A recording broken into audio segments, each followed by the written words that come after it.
In order to love Jesus, one must fall in love with suffering. In order to love Jesus, one must fall in love with suffering. And the common response to that is, what? In order to love Jesus, one must fall in love with suffering. I was thinking about this, and the last 2 years I've done camp teams for Wizard Christian College, and I keep thinking about kids I've talked to at camps. And I remember this one girl named Amanda. The reason I remember her, she was the first week of camp teams. She was the first person to ever really come and wanted to talk to me. She came to me in tears, and I just asked Amanda what's wrong. And she just opened up about how it just hit her that tomorrow's Friday and she was going home and she didn't want to go home because her dad was physically abusing her. A couple weeks later I went to Indiana and I met the coolest kid ever. His name was Brent. He was just a firework of fun. It's the only way I can describe it. He was just so much fun to hang out with and to talk. And we were just having a casual conversation one day and I just asked him, so what do your parents do? And he told me that he actually is in foster care.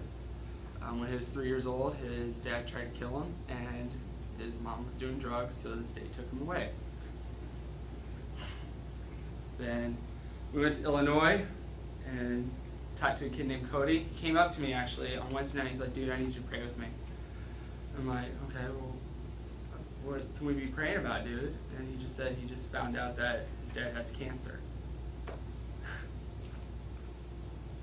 It's really hard for me to tell these kids, about Jesus and to tell them, you need to just love Jesus and he'll carry you through this. What's really even hard is to just say, you should really love the situation you're in right now. I mean, that's just absurd once you think about it. Just to love the situation you're in with suffering, I just don't really understand or grasp that. But then my passage today is James 1:2-12, and the first sentence says, consider it pure joy, my brothers, whenever you face trials of many kinds. Another translation says, when a trial comes your way, you should be joyful. I don't know about you, but whenever I'm going through a tough time, the last thing I ever want to feel is joyful. And you always have to ask the question, why? Why should you be joyful in times of suffering? And, James explains it later on. Verse 3, he just basically says this, there's a reason for suffering. The reason for suffering is this, it helps you become a better you. It helps you become a better Christian. It says, you need to consider pure joy because you know that the testing of your faith develops perseverance. The perseverance must finish its work so that you may be mature and complete, not lacking anything.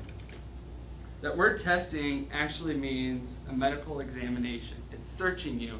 It's letting you know about your weaknesses. It's letting you know about your strengths. It's letting you know more about yourself. It's growing you up in maturity. Suffering, you have to be joyful because there's a reason for it. And it helps you become a better Christian. It's growing you up in maturity. Now, take heart, God is not cruel. I do not believe that God all of a sudden thinks, oh, well, here's William on earth, and here I am in heaven, and he's enjoying life too much, so let's take this moment of suffering and just plop it down right on him.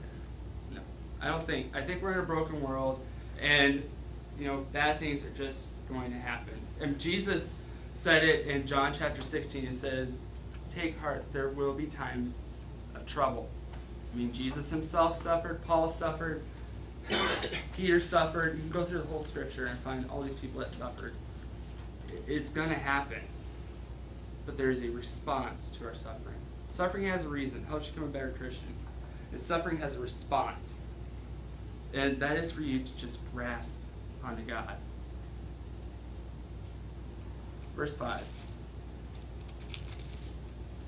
If any of you lacks wisdom, if you don't know what to do, if you're just so lost in confusion, and you're just not there.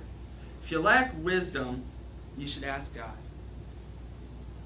who gives generously to all without finding fault, and it will be given to him. I like that phrase, without finding fault. It doesn't matter how you got in this situation. You could have put yourself in this situation.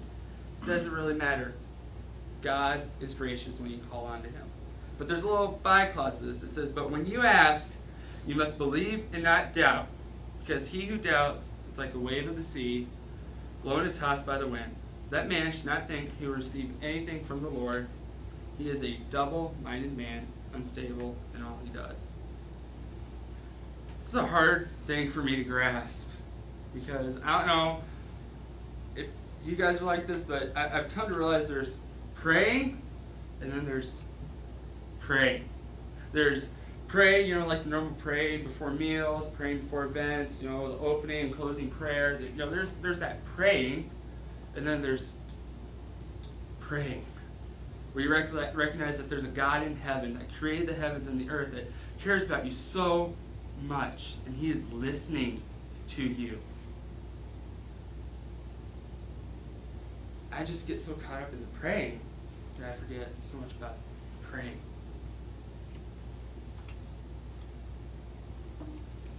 Continue on, verse 9 says, the brother in humble circumstances ought to take pride in his high position, but the one who is rich should take pride in his low position, because he will pass away like a wildflower, for the sun rises with scorching heat and withers the plant. Its blossom falls, and its beauty is destroyed. In the same way, the rich man will fade away, even while he goes about his business. The book of James, you read on, and there's this huge theme of the rich and the poor. And what's more ironic about it is James describes the poor in the world and the rich in the world, and then he describes the poor to God and the rich to God. And what's weird is the poor to God are those that are rich in the world, and the poor to the world are those that are rich to God. It's just really hard to understand and grasp, why is that? And then I was trying to figure out, what does this have to do with suffering? And then it just hit me. I was reading the book, The Jesus I Never Knew by Philip Yancey. He talks about how Jesus always went to the poor, and how he was always with the least of these. And the reason why he went to the least of these is because they had nothing else to give except themselves. And that is exactly what God wanted.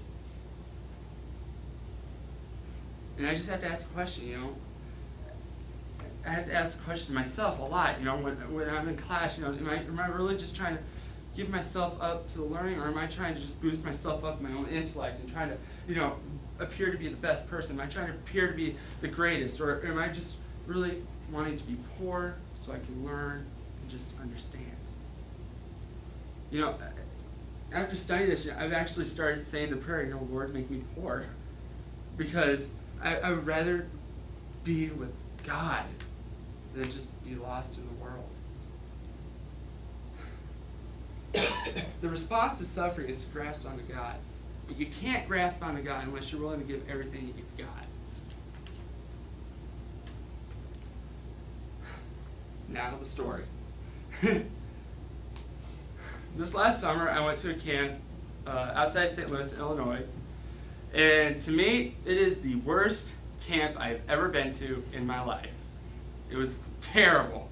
Let me explain how terrible it is. The deans, on the first day, told the staff in the pre-camp staff meeting that the only reason why they're there is because their church told them they had to do a week of camp, and basically they were filling their quota. And what was even worse, they told the campers that later on. Wow, that's a great way to start camp. The kids were the snottiest, rudest kids ever. You just didn't get any love from them. You tried to be so nice, but nothing really seemed to grasp on. And oh man, it just irritated me at times. And all this started building up in me, and I know I got angry in my head a lot, and it was just boiling and boiling and boiling and boiling inside of me. And then Wednesday night came. And what happened Wednesday night is they had a night swim at a local pool about 20 miles away. They ran out the pool. The kids got in a bus and they went ahead, and our team joined up later, and we followed in our camp team van. Went to the pool, they had their night swim, and on the way back, the kids went back to the camp, and our team got in the van. We got dinner because we missed it earlier, and then we drove out to the camp, and on the way back to the camp, an incident occurred. that basically started an argument between our team, and the two girls on our team backed out, and it was just me and Levi, and we're just exchanging words. It just got to the point where he would say something, and I was just getting more angry with what he said, so I'd say something back, he said something to me, and I just couldn't let go, and I say it back, and he's trying to drop the conversation, I will not let go, and I keep saying something back, and it's just finally, everything's just going out of words, and I just get so angry and frustrated and ticked off that I just turn to him, and I go, Levi! Shut your mouth! Needless to say, it was really quiet after that. I wasn't really proud of what I just did. We got back to the camp. The only thing that was going through my mind is I'm just through. I can't do this anymore. This really isn't for me. This isn't where I'm supposed to be. No, I'm done. I quit. I had this plan in my mind where I was going to call a friend who lived about a half hour away, have it pick me up, drive me to Des Moines, Iowa, have my parents pick me up at Des Moines, and call my boss and tell him I'm done. I just, no more of this. I was on my way back to the bunk, and Levi stopped me, and I was just thinking, whatever you want to say, dude, go ahead. I deserve it. I just had this total, sorrow in my mind. I can't believe what I just said. And he just looked at me straight in the eye, and he's like, William? Excuse me. Have you even prayed this week? In all honesty, I prayed for the campus, prayed for the staff, prayed for the week camp, but I didn't really pray. That was a huge lesson I learned through suffering. That night, after the kids went to bed, I remember going out to a park bench, and all that would go through my mind was just how I kept trying to do this on my own, how I never really grasped onto God, how I never really, let go of myself. Because, I've been on camp teams before. I did it for a whole summer before. I know I'm the expert at dealing with kids. I know what I'm doing. I just have to get gritted through because, there's Friday coming, and I'm perfect at this, and I know what I'm doing. No, I didn't. I just remember looking at the stars and realizing that somebody created those. And he loves me. When you pray, you're with God. And I agree with King Solomon so much. When you're praying and you're just with the presence of God, your words are so few. I just didn't know what to say. I just remember being on my knees, and the only thing that could come out of my mouth was, I need you so much right now.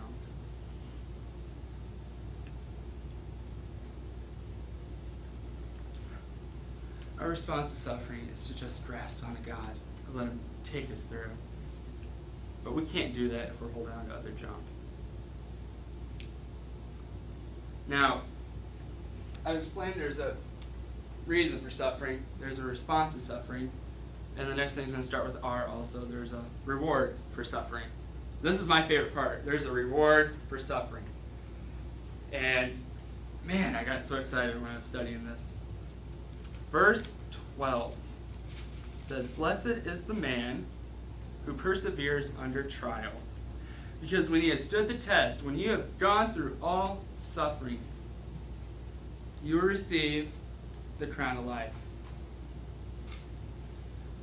Crown of life.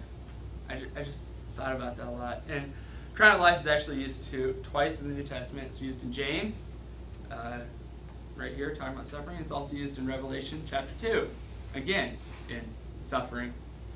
And I was just like, I know it's metaphorical about eternal life, and I was upstairs in the library studying, I was just like, man, I wish it would be like this literal crown, like, I'm walking in heaven, and, I've gone through all suffering, and there's Jesus, and He's going to put this crown on my head, what would it look like? And I was just like, oh, I wish I could put an image of it.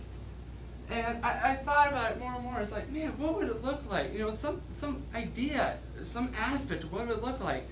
And I read a commentator, and he he put an idea in my head, and I was like, okay, I can see that. And I read another commentator, and he had another idea in his head. I was like, well, I see that too. And then I realized how they're matching, and that got me excited. It means there's no heresy. And then I did a Greek study on the word crown, and what just came to my mind just blew me away. I remember being at a desk up in the library, and the minute I realized that there's like this image I could put in my head of a crown, and what it actually meant just floored me so much. I remember just leaving everything in the library, going down to the dorm, grabbing my iPod, going out to the soccer field, because the only thing I really wanted to do at that moment was just walk around worshiping God. That's all I wanted to do, because this reward is so great. Do you want to know what it is? The crown of life, in the literal image, is a crown of thorns. It sounds depressing, but in reality, it's not. 2 years ago, I went to a conference in Nashville, Tennessee, and John Piper spoke, and he said this: Satan can take away your fingers, take away your arms, take away your legs, take away your family, take away your car, take away everything you own. He can make you see funny things on the wall. He can make you go psychotic. He can take away your speech. He can throw you in jail. He can throw you in a mental institution. And above all else, he can even kill you. But he can never damn you. Oh, man, it's so good. Because the person who wore the crown of thorns went through some of the most painful suffering I could ever imagine. Yet, the greatest weapon Satan ever used against him was death, and 3 days later, it was defeated. Here's an ultimate reward of suffering, and it's through death. Now, I want to conclude with this. The last part of this passage says, "It's promised to those who love God." I love God. I know everybody here loves God. It's as simple as that. But there's been this struggle I've had over the last year. I heard a sermon from Francis Chan back at Passion in Atlanta last year, and it just really, really changed my view of thinking about God and my relationship to Him. C.S. Lewis states in the book Screwtape Letters, he talks about how Christians, how demons don't want Christians to get to the point where they can grasp onto God, where anything can be thrown at them and they'll never let go. I think we're all at that point. I think we're like Peter at the end of Jesus' Bread of Life sermon, where Jesus says, "Any of you guys want to leave me too?" And Peter just turns to him and is like, "Who else can we turn to? I know that's me in my life, and I know that's a lot of you in your lives." But C.S. Lewis says, if they get to that point, don't worry. You have another weapon. Make them lukewarm. Make them, go through all the actions. Make them, do all the things, but don't really, just do whatever it takes to keep them from passionately loving God. And I just have to throw this out. We should be passionately loving God simply because of the fact nothing can really hold us back from doing so. And I just have to conclude with the question: do you really love God?